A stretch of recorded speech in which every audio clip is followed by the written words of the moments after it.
आप सभी को सादर जय जिनेंद्र। आप देख रहे हैं आपका अपना लोकप्रिय YouTube शांतिनाथ चैनल। बड़े बाबा मेरे आदिना बाबा आदिना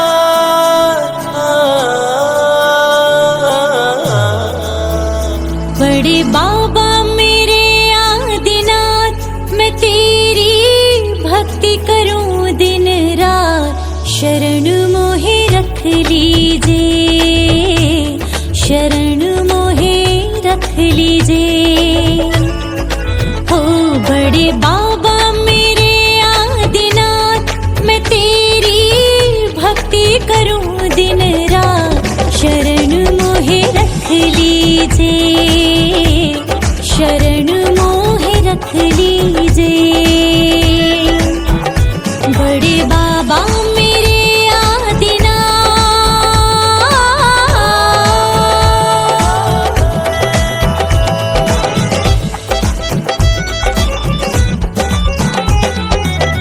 तेरे दो नैनों को जब मैंने देखा, मिल गया मीत मेरे मन का।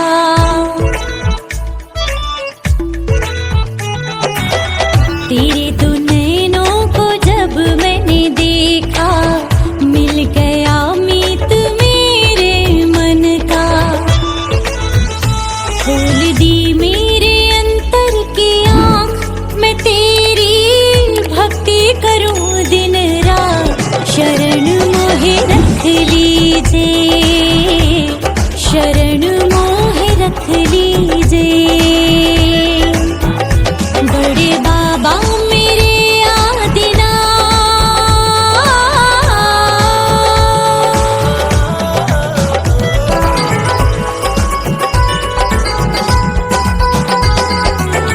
तेरे दो अधरों को जब मैंने देखा, दिखा रहे जो पथ शिवपुर का।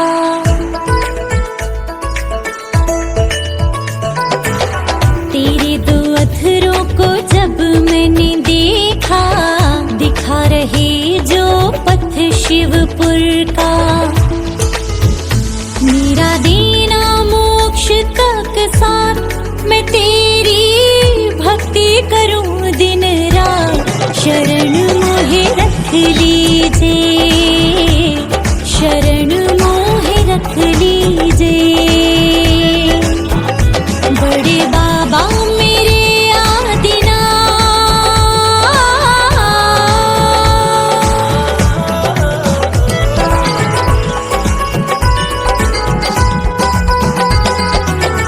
तेरे दो चरणों को जब मैंने देखा, पल पल नाम में तेरा रटता।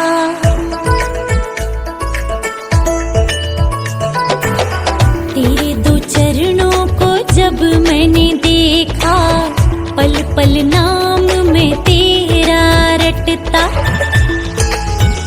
मेरे हृदय पधारो नाथ, मैं तेरी भक्ति करूं दिन रात। शरण मोहे रख लीजिए, शरण मोहे रख लीजिए।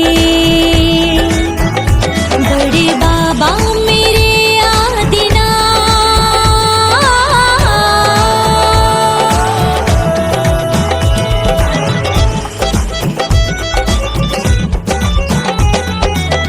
तेरी छवि को जब मैंने देखा, वीतराग का झरना झरता।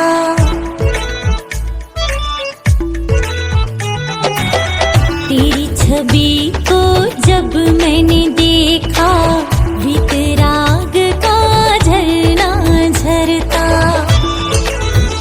मेरी बंध गई तुम संग आस, मैं तेरी भक्ति करूं दिन रात। शरण मोहे रख लीजिए, शरण मोहे रख लीजिए। हो बड़े बाबा मेरे आदिनाथ, मैं तेरी भक्ति करूं दिन रात। शरण मोहे रख लीजिए,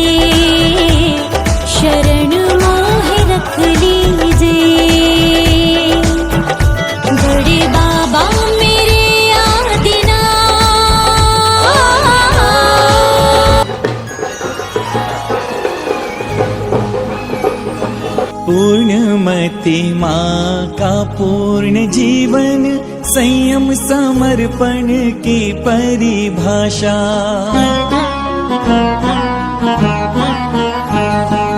मानो केवल विद्या गुरुवर के गुण गाने को सीखी थी भाषा।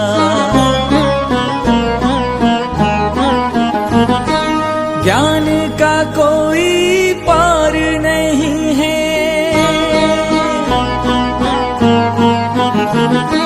ज्ञान का कोई पार नहीं है, किंतु नहीं अभिमान जरा सा। चैतन्य माँ शारदे हमको दे दी, वीणा को गुरुवर ने ऐसे तराशा। चैतन्य माँ शारदे हमको दे दी, वीणा को गुरुवर ने ऐसे तराशा।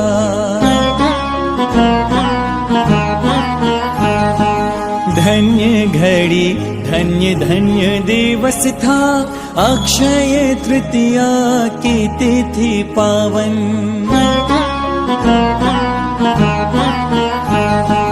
पितु अमृत और माँ रुक्मणी का आंगन हुआ कन्या रत्न से रोशन।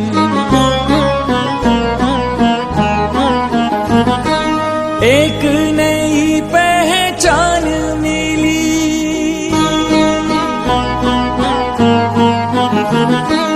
एक नई पहचान मिली, डूंगरपुर नगरी को जिनके कारण।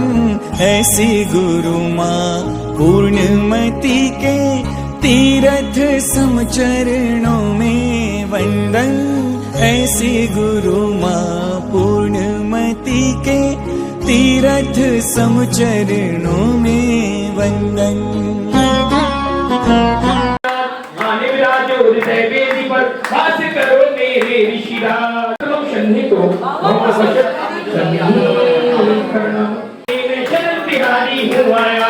और अष्टोत्तरकादशी विद्यासागर शिव सागर महामिंद्राय जन्म जन्म मृत्यु विनाशनाय चंदन सावन नहीं आया। श्री विद्यासागर गुरुदेवा तब पूजन कर हर्षाया। जैसी शांति पाने में शरण बिहारी हूँ आया। और अष्टोत्तरकादशी विद्यासागर शिव सागर महामिंद्राय चंदनम प्रभामिति है। अक्षय पद के लिए चरण में अक्षर पुंज चढ़ाया है। श्री विद्यासागर गुरुदेवा तब पूजन कर हर्षाया। तुम जैसी शांति पाने में शरण बिहारी हूँ आया। और अष्टोत्तरकादशी विद्यासागर शिव सागर महामिंद्राय अक्षय फल प्राप्त है। अक्षतांद्र भवामी शांति पाने में शरण बिहारी हूँ आया। और आचार्य गुरुदेव भगवान श्री विद्यासागर शिव सागर महामिंद्राय कामवाड़ विधुनिष्ठाने को पुष्प गुरु के चरणों में औषध पानी हूँ आया। श्री विद्यासागर गुरुदेवा तब पूजन कर हर्षाया। तुम ऐसी शांति पाने में शरण बिहारी हूँ आया। और अष्टोत्तरकादशी विद्यासागर आचार्य श्री शिव सागर महामिंद्राय सुदारोग विनाशनाय निवेदन भवामी स्वाहा। और अष्टोत्तरकादशी विद्यासागर आचार्य श्री शिव सागर महामिंद्राय महामोहन विनाशनाय भवामी स्वाहा। शरण बिहारी हूँ आया। और अष्टोत्तरकादशी विद्यासागर शिव सागर महामिंद्राय अष्ट करुण दयाय भगवान भवामी स्वाहा। प्राप्त भलंद्र भवामी स्वाहा। तुमकारी पद आचार्य का अर्घ बनाकर चरण। और अष्टोत्तरकादशी विद्यासागर आचार्य श्री शिव सागर महामिंद्राय अनंत फल प्राप्त भलंद्र भवामी स्वाहा। गुरुवर है चिंतामणि की चेतन भगवान। जय माला चरण करो शत शत करो प्रणाम। अष्टोत्तरकादशी विद्यासागर आचार्य श्री शिव सागर महामिंद्राय अनंत पद प्राप्त है। जय माला पूर्णानंद भवानी स्वाहा। जय जय श्री गुरु संपूर्ण होय पूजन विधि जानो नहीं जानो आह्वान। और विचार होने क्षमा करो गुरु अशोक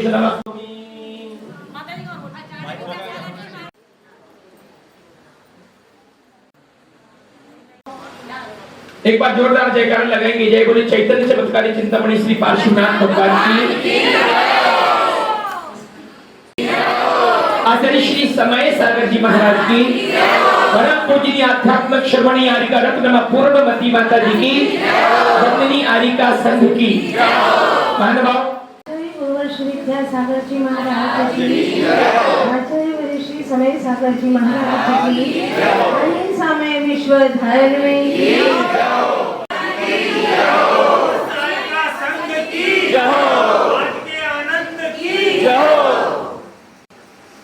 भले जी दो बहुत सौभाग्यशाली है आप कि आपको जिन मंदिर मिला है, जिनालय मिला है, मानो रेगिस्तान के अंदर कोई कल्प वृक्ष मिल गया हो।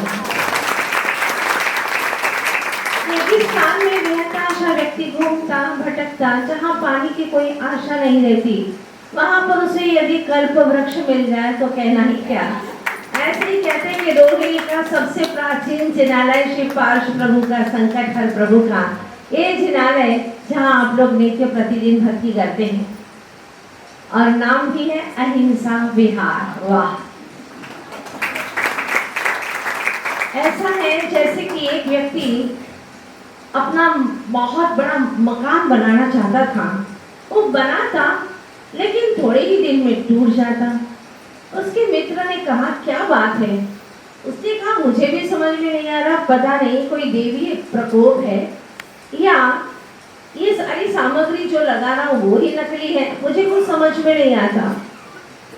तब उसके मित्र ने कहा कि बनाना क्या चाहते हो? उसने कहा बहुत बड़ा मकान बनाना चाहता हूँ, लगभग 7 मंजिल का तो होना ही है। अच्छा, तो अभी तो नींव का ही ठिकाना नहीं है, तो मंजिल कैसे खड़ी हो पाएंगी? उसने कहा बस वही तो मैं सोच रहा हूँ। तो उसके मित्र ने कहा कि एक बात बता, तूने इसकी नींव कितनी गहरी खोदी है? उसने कहा पागल हो क्या तुम? जमीन के अंदर इतना फालतू का गड्ढा खोदना और इतने सारे खर्च करना, मैं पागल थोड़ी ना हूँ, मैं बिल्कुल जमीन में मैंने खोदा ही नहीं। हाँ, नींव की मुझे क्या जरूरत, मुझे तो ऊपर की ओर खड़ा करना है। मित्र ने कंधे पर हाथ रख करके कहा मित्र, जितनी ऊंचाई तक ले जाना है तुम्हें मकान को, तो उसके अकॉर्डिंग तुम्हें नींव भी उतनी ही गहरी खोदनी पड़ेगी। अगर नींव नहीं खोदी और तुम सोचोगे ऊपर हमने बहुत बड़ा मकान अट्टालिका बना दो, वो ठहर नहीं पाएगा। इसीलिए तो तुम्हारा बार बार यह मकान, दीवार भी खड़ी नहीं हो पाती पूरी तरह से, छत नहीं डल पाती और ढह जाती है, गिर जाती है। जितनी नींव मजबूत होगी उतनी ही आप ऊंचाई तक पहुंच पाओगे। हमारे आचार्य भगवान ने यही हमें समझाया, प्रभु की वाणी में यही कहती है कि अहिंसा हमारे लिए नींव का काम करती है, और जिसके नींव में अहिंसा है, अर्थात जिसके भीतर में भाव हिंसा नहीं है, द्रव्य हिंसा नहीं है, ऐसा व्यक्ति ही अपने जीवन में पंच महाव्रत को धारण कर सकता है।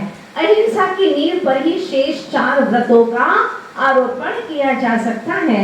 इसीलिए हमारे भगवान ने समझाया कि तुम्हें अहिंसा, सत्य, अचौर्य, ब्रह्मचर्य और अपरिग्रह, इन 5 व्रतों को धारण करना होगा।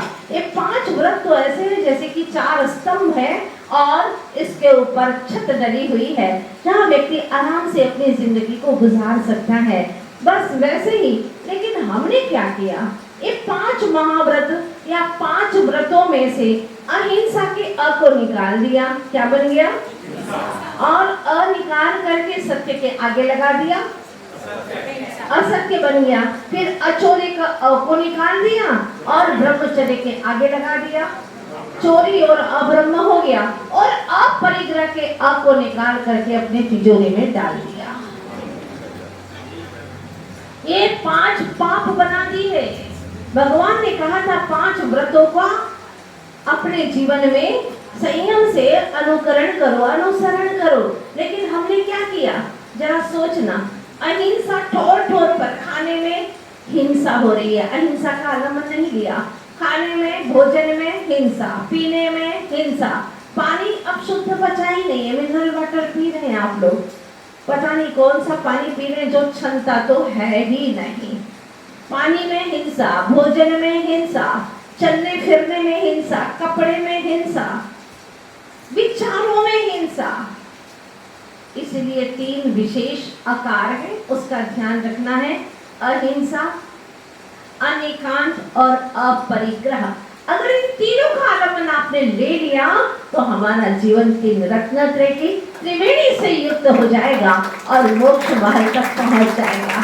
शर्त ये है कि हम अहिंसा को पूरी तरह से अंगीकार करें।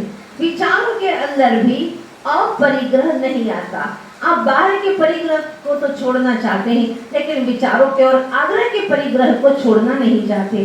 पता नहीं कितने वर्षों से किसी से कुछ अनबन हो गई थी, अभी तक भी आपके भीतर में गांठ बन करके वो बात बैठी हुई है। मतलब परिग्रह आज भी उन दुर्विचारों का है। ये कितना दुख देता है, सालता है, शल्य की भांति, कांटे की भांति चुपता रहता है और नित नए नए कर्मों बंधन कराता रहता है। कितना अच्छा हो कि हम अहिंसा विहार में रोज आते हैं आप लोग, है ना।